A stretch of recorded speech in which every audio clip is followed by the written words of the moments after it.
我係生殖醫學科專科麥思敏醫生。保存個卵子咧，係確實可以係保存嗰個卵子係當時凍嘅嗰個年齡度啦。但係咪可以無限期咁樣延遲生育呢？其實我哋就唔贊成嘅，因為始終咧，雖然嗰個嘅卵子咧係逗留翻喺你凍卵嗰個嘅日子，但係始終咧你生育嘅時候咧，你自己本身個年齡咧，如果係太大嘅話咧，其實都會有好多你懷孕嘅風險啦。就比如好似高血壓啊、糖尿病啊、妊娠毒血症啊等等呢啲。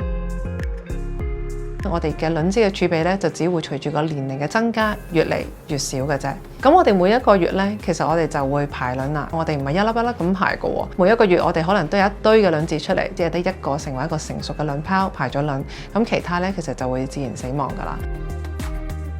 一般嚟講係話30至35歲，係咪代表30至35歲嗰個卵子嘅質素就係最好呢？